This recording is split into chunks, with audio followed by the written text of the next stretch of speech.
أعوذ بالله من الشيطان الرجيم. بسم الله الرحمن الرحيم.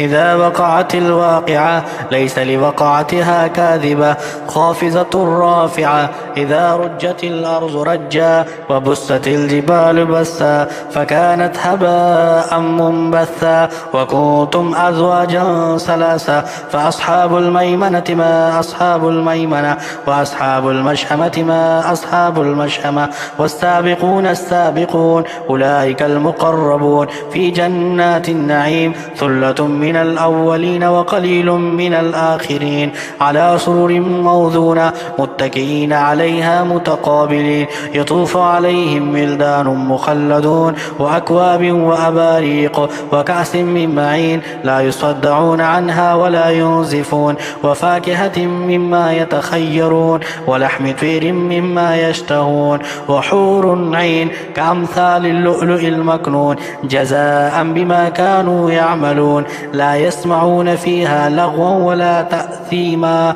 إلا قيلا سلاما سلاما.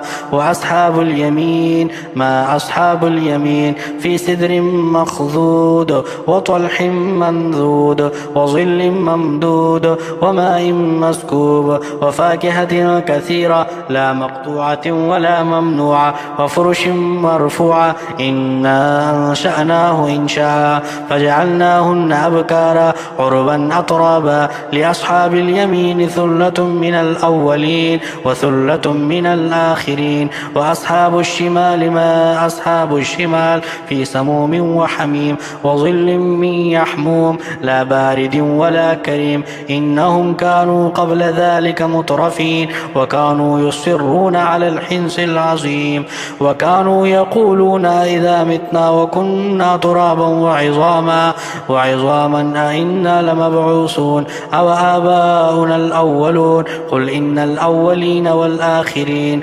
لمجموعون إلى ميقات يوم معلوم ثم إنكم أيها الضالون المكذبون لآكلون من شجر من زقوم فمالئون منها البطون فشاربون عليه من الحميم فشاربون شرب الهيم هذا نزلهم يوم الدين نحن خلقناكم فلولا تصدقون أفرأيتم ما تمنون أأنتم تخلقونه أم نحن الخالقون نحن قدرنا بينكم الموت وما نحن بمسبوقين على أن نبدل أمثالكم وننشئكم فيما لا تعلمون ولقد علمتم النشأة الأولى فلولا تذكرون أفرأيتم ما تحرثون أأنتم تزرعونه أم نحن الزارعون لو نشاء لجعلناه طعما فظلتم تفكهون إنا لمغرمون بل نحن محرومون.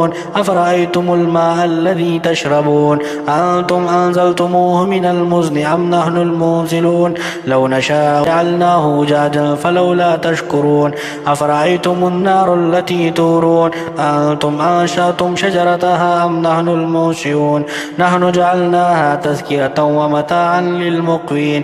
فسبح باسم ربك العظيم فلا أقسم بمواقع النجوم وإنه لقسم لو تعلمون عظيم. إنه لقرآن كريم في كتاب مكنون لا يمسه إلا المطهرون تنزيل من رب العالمين. أفبهذا الحديث أنتم مدهنون وتجعلون رزقكم أنكم تكذبون فلولا إذا بلغت الحلقوم وأنتم حينئذ تنظرون ونحن أقرب إليه منكم ولكن لا تبصرون. فلولا إن كنتم غير مدينين ترجعونها إن كنتم صادقين. فأما إن كان من المقربين فروح وريحان وجنة نعيم. وأما إن كان من أصحاب اليمين فسلام لك من أصحاب اليمين. وأما إن كان من المكذبين الضالين فنزل من حميم وتصلية جحيم. إن هذا لهو الحق اليقين. فسبح باسم ربك العظيم.